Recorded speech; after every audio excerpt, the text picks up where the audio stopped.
Hello student. आज मैं आपको बीए सेकेंड सेमेस्टर एग्जामिनेशन जो 2022 में हुआ था हिंदी, जिसका जो पेपर का है मेजर है हिंदी। दो पेपर है, एक माइनर और मेजर। तो जो मेजर पेपर है उसका नाम है ऑफिशियल हिंदी एंड कंप्यूटर, जो अधिकतम 75 अंकों का था। जिसका जो आधार है परीक्षा का वो MR आंसर शीट था जो आपको देना था। आज मैं उसी का कुछ प्रश्न और उत्तर लेकर आई हूँ। आपका जो मेजर पेपर है हिंदी का, उसमें पहला प्रश्न था। साथ साथ आपको ये भी बताती चल रही हूँ कि जो मैं प्रश्न उत्तर आपके लिए लेकर आई हूँ उसमें अगर आपको कहीं भी डाउट लगेगा तो आप अपने से वो देखकर सही कर लीजिएगा। मैंने अपने आधार पर तो सही ही लगाया है, लेकिन फिर भी अगर आपको लगे कि ये सही नहीं है तो आप उसको देख लीजिएगा। राजभाषा के प्रति, जैसे प्रश्न पूछा था, राजभाषा के प्रति सरकार के कर्तव्यों एवं दायित्वों का उल्लेख किस अनुच्छेद में किया गया है। प्रश्न क्या था? राजभाषा के प्रति सरकार के कर्तव्यों एवं दायित्वों का उल्लेख किस अनुच्छेद में किया गया है। तो अनुच्छेद दिया है 343, 344, 346 और 351। लेकिन इसका जो सही उत्तर मैंने देखा है तो ये था 346 और 347 अनुच्छेद में। अगला प्रश्न क्या है? भारतीय संविधान के किस अनुच्छेद के अंतर्गत संसद का कार्य हिंदी अथवा अंग्रेजी में किया जाएगा। तो इसका उत्तर क्या है? अनुच्छेद 120 में। प्रश्न आइए, पारिभाषिक शब्दावली के क्षेत्र में स्वतंत्रता पूर्व पहला महत्वपूर्ण कार्य किसने किया था। प्रश्न आपका ये पूछा है। पेपर का नाम आपका नाम है कार्यालय हिंदी और कंप्यूटर। पारिभाषिक शब्दावली के क्षेत्र में स्वतंत्रता पूर्व में पहला महत्वपूर्ण कार्य किसने किया? तो डॉक्टर रघुवीर ने। प्रश्न दिया है, राजभाषा संबंधी संसदीय समिति का गठन कब किया गया। तो इसका उत्तर आप स्वयं देख लीजिएगा, मुझे कुछ डाउट फील हो रहा था। तो राजभाषा संबंधी संसदीय समिति का गठन कब किया गया, आप इसका उत्तर आप खुद देख लीजिएगा। अगला प्रश्न है, सरकारी कामकाज की वह भाषा जिसे संविधान ने सरकारी कामकाज के लिए स्वीकृत किया। सरकारी कामकाज की वह भाषा जिसे संविधान ने सरकारी कामकाज के लिए स्वीकृत किया, वह क्या है? राजभाषा। अगला क्रम उसी प्रश्न बताती हूँ आगे क्या है कि राजभाषा अधिनियम के अनुसार इनमें से ख श्रेणी के अंतर्गत कौन सा राज्य नहीं आता है। नाम दिया है पंजाब, हिमाचल प्रदेश, गुजरात और महाराष्ट्र। तो आप ख श्रेणी के अंतर्गत कौन सा राज्य नहीं आता? हिमाचल प्रदेश। देवनागरी लिपि इनमें से किस प्रकार की लिपि है। तो देवनागरी लिपि जो है ध्वन्यात्मक जो है लिपि है। भारतीय संविधान ने अंकों के किस रूप को स्वीकार किया। तो भारतीय संविधान ने अंकों के अंतर्राष्ट्रीय जो है रूप को स्वीकार किया। संविधान में किस अनुच्छेद के अंतर्गत हिंदी को राजभाषा घोषित किया गया। 343 के अंतर्गत हिंदी को राजभाषा घोषित किया गया। भारतीय संविधान के किस भाग में हिंदी को राजभाषा का दर्जा दिया गया। तो भाग 17 में राजभाषा का दर्जा दिया गया। भारतीय संविधान सभा ने हिंदी को राजभाषा बनाने का प्रस्ताव कब पास किया। राजभाषा बनाने का प्रस्ताव 14 सितंबर 1949 को। हिंदी की पारिभाषिक शब्दावली के निर्माण में किसको अभिनव पाणिनि विशेषण से सम्मानित किया गया। अभिनव पाणिनि विशेषण से डॉक्टर रघुवीर जी को सम्मानित किया गया। यूरोपीय वैज्ञानिक शब्दावली के भारतीय भाषांतर की समस्या नामक पुस्तक लिखी है डॉक्टर रघुवीर ने।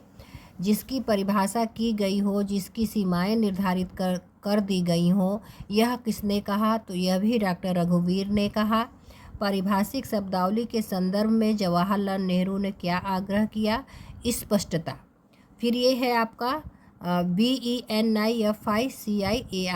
का पारिभाषिक शब्दावली क्या है। तो हिताधिकारी। अर्थ और प्रयोग की दृष्टि से निश्चित रूप से परिभाषित होने वाले शब्दों को परिभाषित करते हैं, शब्द कहते हैं। ये भी देखिएगा डॉक्टर रघुवीर जी ने ही कहा है। भारतीय संविधान की 8वीं अनुसूची में किस भाषा को सम्मिलित नहीं किया गया। तो 8वीं अनुसूची में भोजपुरी को सम्मिलित नहीं किया गया। अवेयरनेस का परिभाषिक शब्दावली है जागरूकता। संक्षेपण किस भाषा का शब्द है? संस्कृत का। अप्रूवल का परिभाषिक शब्दावली है अनुमोदन। निम्न में से प्रतिवेदन की विशेषता नहीं है, अस्पष्टता। निम्न में से आदर्श पत्र लेखन की विशेषता नहीं है, दुर्बोध। निम्नलिखित में से आवेदन पत्र के द्वितीय भाग में किसका उल्लेख किया जाता है, तो विषय का उल्लेख किया जाता है। अगला प्रश्न है, एडवर्टाइजमेंट का हिंदी अनुवाद क्या है। आप सभी जानते हैं एडवर्टाइजमेंट का हिंदी अनुवाद विज्ञापन है। निम्न में से प्रारूप लेखन की विशेषता क्या नहीं है, दीर्घ। बाकी ये तीनों है, स्पष्टता, संक्षेपण और मौलिकता। निम्न में से इलेक्ट्रॉनिक विज्ञापन का माध्यम क्या नहीं है, पंपलेट। संक्षेपण के कितने भेद होते हैं, तो संक्षेपण के 2 भेद होते हैं। विज्ञापन के मुख्यतः कितने माध्यम होते हैं, ये प्रश्न ध्यान दीजिएगा। मैंने जो पढ़ा है उसमें विज्ञापन के कई माध्यम बताए गए हैं। विज्ञापन के मुख्यतः जो है 8 माध्यम को बताया गया है। ये प्रश्न आप देख लीजिएगा। निम्न में से कार्यालय ज्ञापन का प्रयोग नहीं किया जाता है।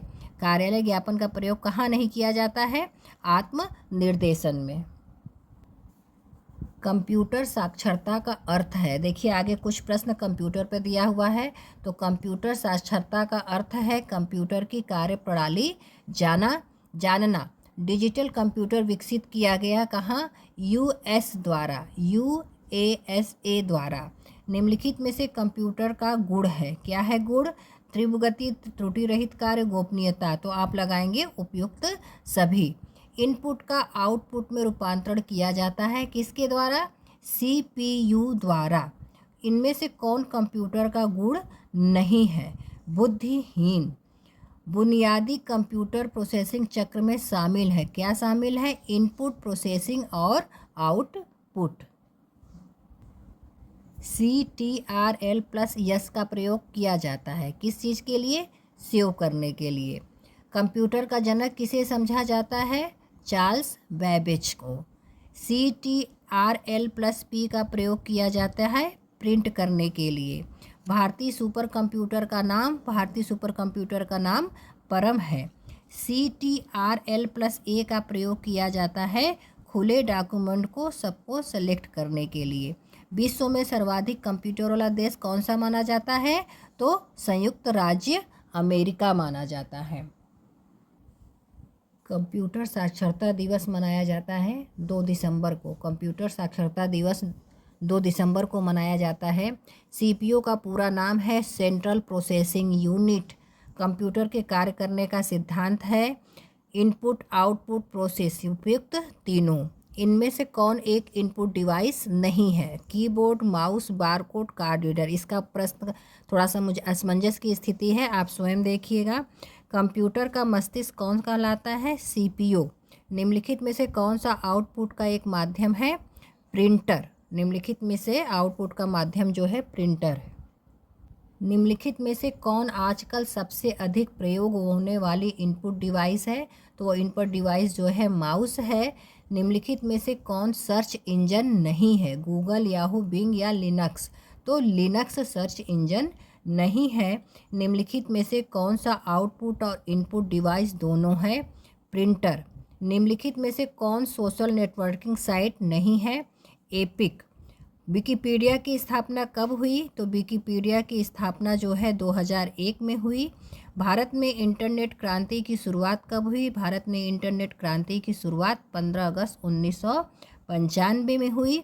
विश्वव्यापी जाल www के आविष्कारक तथा प्रवर्तक कौन है, तो इसके आविष्कारक और प्रवर्तक टिम बर्नर्स-ली है। देखिए कुल 75 प्रश्न पूछे हैं, ध्यान दीजिएगा। ये हिंदी मेजर का पेपर है, BA द्वितीय सेमेस्टर का।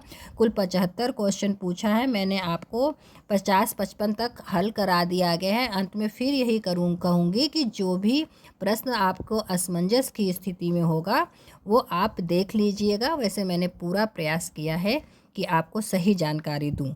आज के लिए इतना ही, धन्यवाद।